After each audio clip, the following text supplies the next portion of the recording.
IVF చికిత్సలో 25% భారీ discount. Andro max advanced male infertility centre.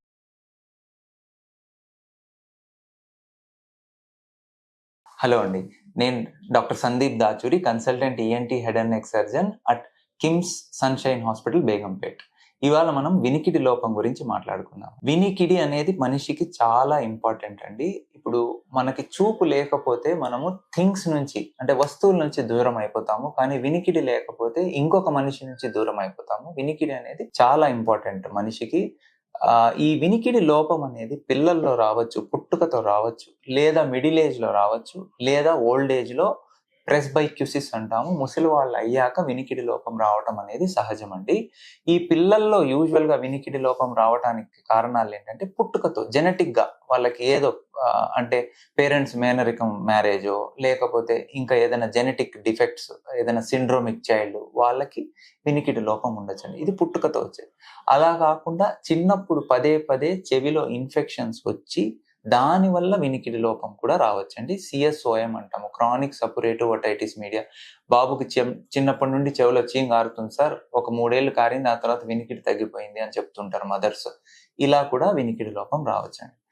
లేదా ఎక్కువగా ఇప్పుడు యూత్ లో చూస్తున్నాం ప్రాబ్లము, మ్యూజిక్ ఎక్కువ వినటము, హెడ్ ఫోన్స్ 24 గంటలు పెట్టి, మీరు ఏ బస్సు ఎక్కినా, మెట్రో ఎక్కినా ఈ యూత్ అంతా ఈ మ్యూజిక్ వినటము. లేదా కొంతమందిని చూస్తుంటాము, సార్ నిన్న పబ్కి వెళ్ళాను, స్పీకర్ పక్కన కూర్చున్నాను, ఉదయం నుంచి చెవు వినపడట్లేదు. సో నాయిస్, విపరీతమైన నాయిస్ కి ఎక్స్పోజ్ అవ్వటం కానీ, ఇంకా కొంతమంది ఆర్మీ పీపుల్లో, పోలీస్ పీపుల్లో ఏంటంటే గన్ ఫైర్, ఈ గన్స్ కాలుస్తారు కదా, ఆ ప్రాక్టీస్ సెషన్ తర్వాత చెవి వినపడకుండా పోవటము, కాంబాట్ లో వెళ్ళినప్పుడు ఆ బాంబ్ సౌండ్స్ అలాంటివి వినటం వల్ల వినికిడి పోవటము, ఇలాంటివి జరుగుతుంటాయి యంగ్ పీపుల్లో.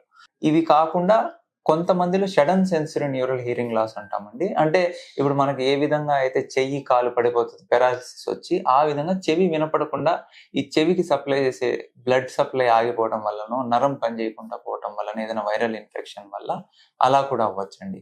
వాటిల్లో ఏంటంటే sudden sensory neural hearing loss అంటాము. దానికి ఏదైనా కారణం ఉందా అనేది మనం ఎంఆర్ఐ తీసి చూసుకోవాల్సి ఉంటుంది. ఎంఆర్ఐలో ఏ కారణం కనపడకపోతే దాన్ని idiopathic sudden sensory neural hearing loss అంటాం. అంటే కారణం తెలియకుండా మనకి సడన్ గా వచ్చే హియరింగ్ లాస్. సో ఇలా కూడా మనకి హియరింగ్ లాస్ రావచ్చండి. ఇది కాకుండా ఓల్డ్ ఏజ్ యూజువల్లీ మనకు 40, 45, 50 దాటాక కళ్ళకు అద్దాలు వస్తాయి, ప్రెస్బయోపియా అంటాము. అలా కాకుండా ప్రెస్బైక్యూసిస్ అంటాం. ఇది కూడా యూజువల్లీ 50 years నుంచి స్టార్ట్ అవుతుంది. చాలా మందికి 60s, 70s లో వినికిడి లోపం అనేది వస్తుందండి. ప్రెస్బైక్యూసిస్ అంటాం దీన్ని ఇంగ్లీష్ లో, మెడికల్ టర్మినాలజీలో. దీంట్లో కూడా వినికిడి తగ్గిపోతుంది ఓల్డ్ ఏజ్ వల్ల. ఈ కాక్లియా అనేది ఉంటుందండి మనకి చెవి లోపల. ఈ కాక్లియాలో హెయిర్ సెల్స్ అనేటివి ఉంటాయి, inner hair cells, outer hair cells. ఈ హెయిర్ సెల్స్ నెంబర్ తగ్గిపోతుంది వయసు పెరిగే కొద్దీ ఓల్డ్ ఏజ్ వల్ల. దానివల్ల ప్రెస్బైక్యూసిస్ అనేది వస్తుంది. మీరు చాలా మంది ముసలి వాళ్ళలో గమనించి ఉంటారు, మనం చెప్పింది వాళ్ళకి అర్థం కాదు, వినపడదు, మళ్ళీ చెప్పమంటారు, టీవీ వాల్యూమ్ ఎక్కువ పెట్టుకొని చూస్తుంటారు. సో వీళ్ళకి ఓల్డ్ ఏజ్ వల్ల హియరింగ్ లాస్ వస్తుందండి. సో ఇది కూడా కామన్ అండి. సో పిల్లల్లో హియరింగ్ లాస్ ఉంది అంటే మనకు చైల్డ్ రెస్పాండ్ అవ్వట్లేదు అనేది ఎంత తొందరగా ఐడెంటిఫై చేస్తే అంత మంచిదండి. యూజువల్లీ ఇప్పుడు హాస్పిటల్స్లో ఏంటంటే ఓఏఈ అని ఒక టెస్ట్ చేస్తున్నారు. పిల్లవాడు పుట్టంగానే ఓటో అకౌస్టిక్ ఎమిషన్స్ అంటారు.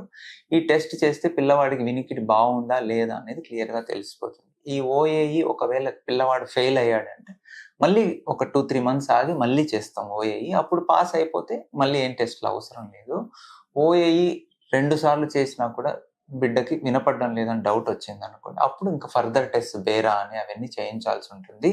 పిల్లవాడికి చెవులు వినపడడం లేదు అని నిర్ధారణ అయితే దీనికి సొల్యూషన్ కాక్లియర్ ఇంప్లాంట్స్ అని ఉన్నాయండి. కాక్లియర్ ఇంప్లాంట్స్ యూజువల్లీ 9 నెలల వయసు నుంచి 4 ఏళ్ల వయసు వరకు యూజువల్లీ పిల్లల్లో చేస్తాం. ఎంత త్వరగా చేస్తే అంత మంచిదండి. ఈ కాక్లియర్ ఇంప్లాంట్ అనేది ఒక సర్జికల్ ప్రొసీజరు, ఎక్స్పెన్సివ్, అంటే ఖర్చుతో కూడుకున్న విషయము.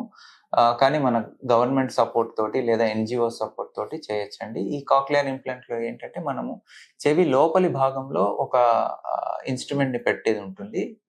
బయటి భాగము సౌండ్ ని పికప్ చేసి లోపలి భాగానికి ఇచ్చి అది కరెంట్ ద్వారా మన బ్రెయిన్ కి కరెంట్ సప్లై లాగా ఇస్తూ ఉంటుంది సౌండ్ సిగ్నల్స్ ని. సో ఎప్పుడైతే సౌండ్ మనకి కాక్లియర్ ఇంప్లాంట్ ద్వారా వినపడుతుందో బిడ్డకి సౌండ్ లోపల పర్సీవ్ చేసుకొని మాటలు డెవలప్ అవ్వడం కానీ అన్ని స్లోగా డెవలప్ అవుతాయండి. ఇలా కాకుండా ఒకవేళ ఓన్లీ ఈ నేను ఇందాక చెప్పాను కదా, సిఎస్ఓఎం అంటాము. ఏదైనా ఇన్ఫెక్షన్స్ వల్ల ప్రాబ్లం ఉంది అంటే మనం దానికి సర్జరీ చేయించుకోవాల్సి ఉంటుంది. సర్జరీ చేయించుకొని ఆ తర్వాత కూడా ప్రాబ్లం ఉంది అంటే చెవి రంధ్రం మూసేయటం అనమాట. ఇది టింపనోప్లాస్టీ అని వేరే సర్జరీ ఉంటుంది. ఆ తర్వాత మనం చెవిటి మిషన్ కూడా యూజ్ చేయొచ్చండి పిల్లల్లో. కొంత అంటే ఏ టైప్ ఆఫ్ హియరింగ్ లాస్ ఉంది అన్న దాన్ని బట్టి డిఫరెంట్ ట్రీట్మెంట్స్ ఉంటాయి. కాక్లియర్ ఇంప్లాంట్ కానీ, లేదంటే హియరింగ్ ఎయిడ్స్ ఇవ్వటం కానీ, లేదా చెవి కర్ణవేరులో రంధ్రం ఉందంటే సర్జరీ చేయటం కానీ, ఇలాంటివి ఉంటాయి.